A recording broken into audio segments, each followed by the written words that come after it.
Here's Dr. Gil Lederman, New York's only Harvard-trained, triple-board certified radiation cancer doctor. If chemosurgery or radiation isn't working or isn't tolerated, when cancer and its pain and symptoms aren't getting better, seek a fresh second opinion at Radiosurgery New York's Urgent Cancer Consultants for innovative, custom-tailored cancer treatment. See our experts within one business day because we know your time and your life are precious. Our goal is proper diagnosis and effective, non-invasive outpatient treatment. Decades of leadership, first in New York with brain radiosurgery, first in America with body radiosurgery for cancers of the brain, body, and prostate, all custom-tailored for you. Call 212-CHOICES, 212-CHOICES for a prompt appointment and free booklet DVD. Super convenient, 38th and Broadway, with most insurances, Medicare, Medicaid accepted. You're next at Radiosurgery New York. Just call 212-CHOICES, 212-CHOICES.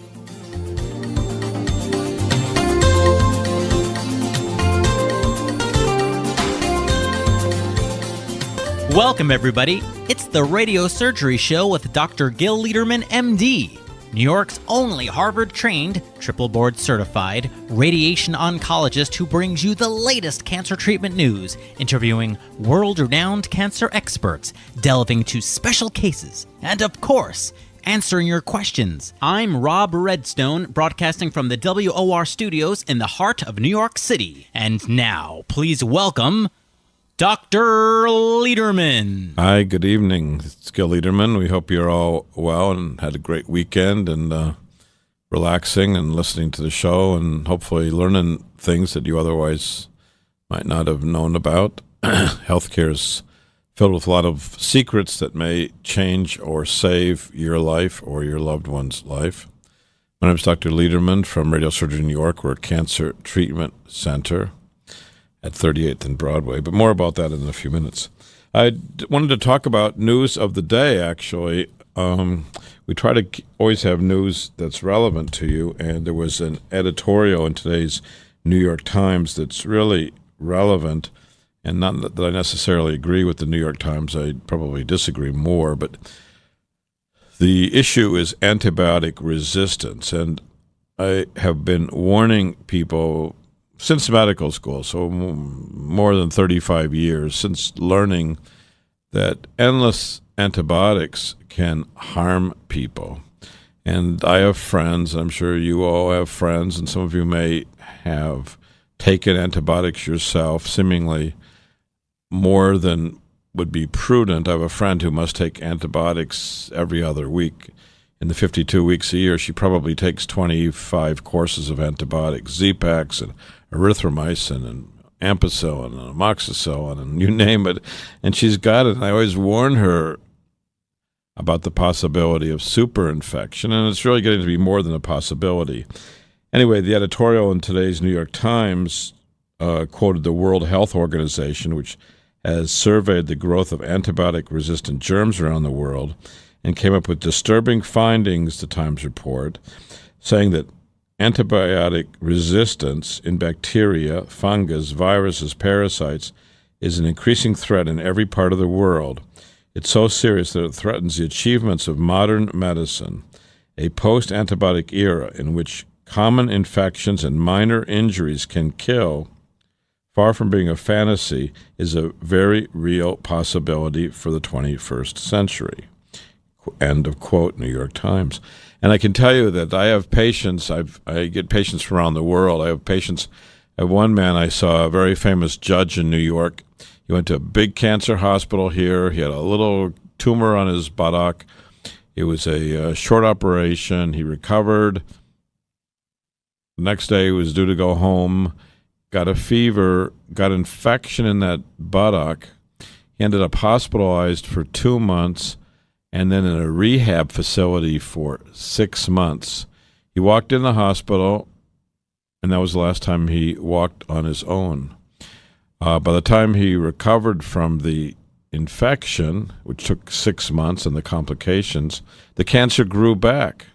So not only did the operation do no good, but the antibiotics almost did no good.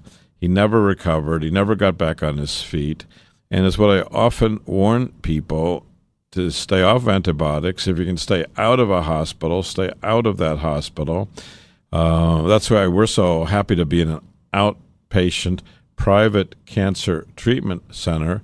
There's no ICU. There's no resistant bugs and bacteria and fungus percolating in our place. You come in, you go home, and that's it. When you have sick people in a hospital, even sometimes well people in a hospital with super bacteria, you have a high likelihood of contracting that terrible infection. And about 10% of the people that get infections in the hospital actually die of those infections. So it's not just taking some antibiotics and going home. These are infections that cause tremendous severity of sickness, ending up in the intensive care unit, and 10% of people die. So the warning is, if you can stay off of antibiotics, please do so. If you have a doctor who sees you and you say, I need an antibiotic prescription, I got a sore throat or a cough or a muscle ache, and he or she gives it to you, it's probably the wrong doctor. So you should get someone that's a little more prudent, because even antibiotics, even something so simple as antibiotics, which are really very powerful medicines, can be abused. They can harm you. They can cause super infections and even death. So it's the warning of the day, and I would urge you all to read the editorial that's in the New York Times today. They said the most urgent need is to minimize the overuse of antibiotics in medicine and agriculture. And a lot of us are getting antibiotics in the food we eat. The cows are given antibiotics, tons of antibiotics, to make them get fatter. And maybe we're all getting fatter because of all the antibiotics that are in the food supply. Farmers are giving the cows antibiotics to make them grow bigger. They get more money. They get paid by the pound. The bigger the cow, the more they get paid. They give them these antibiotics, and they stay in the food chain. So if they're doing it to cows, maybe they're doing it to us too. So sometimes we're getting these antibiotics even where we don't want them. So I just urge a word of caution. Look at this editorial. As they concluded, antibiotics have transformed medicine and saved countless lives for the past 7 decades. Now, rampant overuse and the lack of new drugs in the pipeline threatens to undermine their effectiveness. So that's the new news tonight. And I want to go on and talk about cancer. We're live, so if you have a question, please call us at 800-321-0710. We have Noah and Ed here taking your calls. They're the experts at WOR. They're running this place tonight. It's all on their shoulders, so you can call them, and they'll put the call right to me at 1-800-321-0710. We're happy to take your questions and concern. One of the first patients I want to talk about tonight is a man who came in Friday, 57-year-old man who from New Jersey, and all of a sudden in 2008, his life changed. Everything changed. Gained weight, developed diabetes, high blood pressure, had no libido, no erections, abnormal thyroid function, and what was causing all of this? A large pituitary tumor. So that pituitary tumor that's deep in your head, behind your eyes, behind your nose, deep in your head, controls many of those functions. And this man has been in a tizzy for 6 years, never feeling the same. He's got a large mass. He was seen by 3 neurosurgeons. The patient declined neurosurgery because he thought that the neurosurgeons would leave him less healthy, that they would destroy any residual function of the pituitary gland. His most recent MRI was in November, and he had blood tests in April. And again, his main symptoms were no erections, no libido, poor vision, decreased visual fields. He's 5'5", 219 pounds, and this big tumor that's compressing the chiasm, cavernous sinus, extending to the prepontine cistern. So we've actually recently reviewed our data over about 20 years for the treatment of pituitary tumors, and the vast majority of patients we've treated have been successfully treated. Success means stopping shrinking that tumor, the pituitary tumor. The pituitary tumor is a benign tumor. We treat a lot of benign tumors in the head. Acoustic neuromas, meningiomas are among the other benign tumors we treat. We treat also cancerous tumors. We were the first in New York to treat with brain radiosurgery, which means we can focus in and treat the tumor while avoiding the dose to the healthy brain. So prior to that time, the healthy brain got the same dose as the tumor area. We can give the tumor area the dose and avoid that kind of dose to the healthy tissue. Our treatment also, unlike gamma knife style treatment, has no helmet or screws that screw into the skull through the scalp. So our treatment is a painless treatment, outpatient treatment like I talked about before, and highly successful. So for this man, he heard about our technology and our experience, and I think he was impressed with it. I'm certainly proud of our data and proud that we can present our data at national and international meetings to show state-of-the-art technology. And we had another patient who came in. This is a man who is a 65-year-old lawyer, single man, no children. A year ago, he had esophageal cancer diagnosed. He had trouble swallowing and had tests done. Went to 2 big hospitals. Since that time, he had chemoradiation surgery. Since that time, he had surgery. And actually, he's the second patient last week who had surgery, and the cancer came back right where the surgeon manipulated and cut his esophagus. In both cases, they had chemoradiation and then surgery. The surgeon cut out the cancer area, and the cancer came rip-roaring back right in that same area, which makes you think that the surgeon might have been contaminating the area with his surgery. In the first case, actually, the pathology in the esophagus showed there was no cancer, but the cancer came rip-roaring back right where the surgeon had his hands. So now the patient comes to us with cancer in the paratracheal area, that's by the airway on the right side, in the liver and the sacrum. The sacrum is a tailbone. It's right the area where you sit. The liver you know about. So there's about 4 areas. And the doctors at this famous hospital are giving him the same drug he had a year ago. Well, gosh, if it didn't do the job a year ago, what's the likelihood it's going to do the job today? Chemotherapy is like antibiotics, which we just spoke about a few minutes ago. If the cancer cells have already seen the chemotherapy, they're probably already learning or have learned how to resist that chemotherapy. And the doctor said he's only giving him a little amount, and it's not going to hurt him. Well, it probably is not going to hurt the cancer either. So we spoke to him about stereotactic body radiosurgery, a treatment that we pioneered. And we can certainly treat any area in the body by the trachea, the liver, the sacrum, and our success rate for esophageal cancer, where we aim the beam, no matter where it is, if it's in the paratracheal, lymph nodes, liver, sacrum, or elsewhere, it's over 90% for the rest of the life of the patient with cessation of growth, shrinkage, or disappearance of the cancer. So for this man, he knows our data. He knows what I think about it. We don't tell people what to do.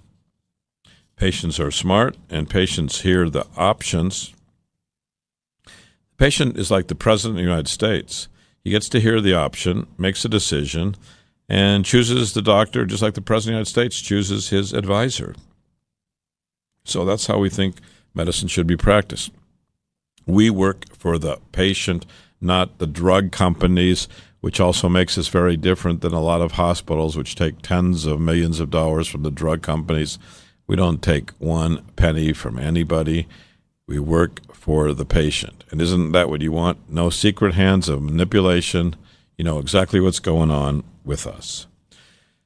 Now, lucky, we're going to get to hear 2 new voices, and they're great people with great voices, and they're going to talk about radiosurgery in New York.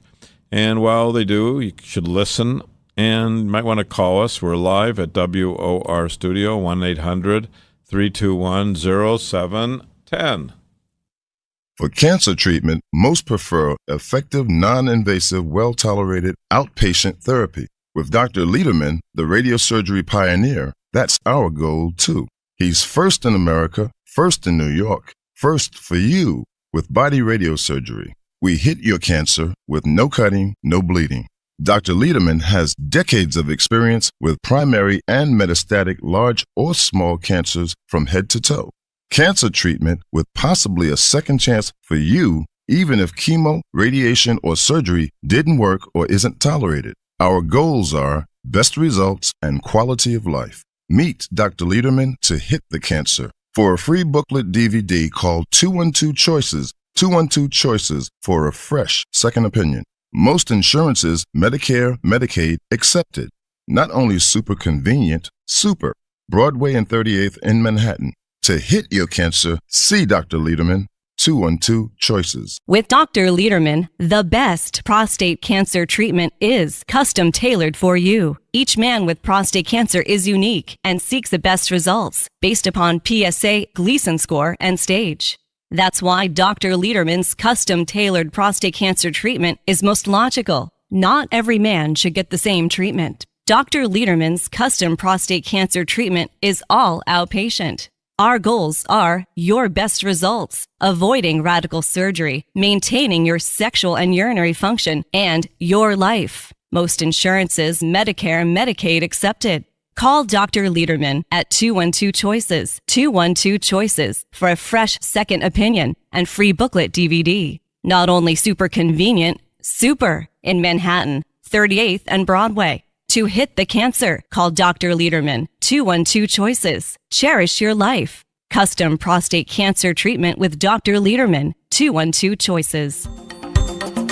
Welcome back to the Radio Surgery Hour. This is Rob Redstone here with Dr. Gil Lederman at the WOR Studios in the heart of New York City. We're just a few steps from the Radio Surgery New York Cancer Treatment Center on Broadway and 38th Street. Dr. Lederman, the leading cancer expert, treats prostate cancer non-invasively. He was the first in New York with fractionated brain radiosurgery, and he's the first in America and in the Western Hemisphere with body radiosurgery. You can also call Dr. Lederman at 212 Choices for a free informative booklet and DVD. Hey, Dr. Lederman, we're back. Hey, we're back, and we're back talking about new people and new cases and how we can learn what's going on in New York and what's going on in the world and what's going on with each human being. We had one gentleman who came in, a 63-year-old Hispanic man from Puerto Rico, single, 4 children, who was diagnosed last year with prostate cancer. He had a biopsy by his doctor in Brooklyn, and then he was sent 50 miles away for CyberKnife. He didn't know why. He said, "Doc, isn't there any place I can get treated in New York?" He said, "No, you have to go out there." And the patient was suspicious, and so he had no treatment. And he went back to his doctor this year, and the doctor said, "Oh, it's time to do another biopsy." Well, the patient didn't know what to say, and so he had another biopsy. Now, think about it. He had a biopsy of his prostate 1 year ago. There was cancer. He had no treatment. Now, what do you think happened to his prostate that had cancer, that had no treatment a year ago? Yeah, you're right. There's still cancer there. So why the heck would someone do another biopsy when you already know there's cancer there? Send them far away for treatment when there's, I think, the best treatment for prostate cancer, you know where, Radiosurgery New York, and you can look at our booklet and we'll send it to you at no charge, and you can compare our data to famous hospitals in New York, Boston, Philadelphia, Baltimore, Loma Linda, Chicago, Texas. Yeah, comparison. You can look at your variables and see where you want to be treated. And, of course, only the places that have the best results dare to publish their results. So some places say, "Oh, yeah, we do great, slap you on the shoulder, you're going to do great." But that's not fact. So we've had data managers for 25 years following the patients, spending millions of dollars collecting data, following data, having computers and staff. And that's how we can report the data to you. And that's why it's so important. So we think if you go to a place that's proud of the data and has collected their data and compares the data, it's all in your favor. So for this man, why the heck does the urologist would do another biopsy a year after you already had cancer diagnosed with no treatment, being sent far away when you could have, I think, better results, more proven over more time? I think that's what most people would want. There was a report about liver cancer this week as well, and a suggestion that increased screening for liver cancer in people with cirrhosis. Now, cirrhosis is a scarring or sickness of the liver. It can be from alcohol, it can be from hepatitis, and it can lead to liver cancer. So if you or a loved one have cirrhosis, you may want to get screened. And a review of 47 studies that included 15,000 patients found the survival rate for those screened with ultrasound scans and blood tests was 51% compared to 28% who were not screened. So obviously, you'd rather have a survival rate that's double than half. And if the screening is only an ultrasound,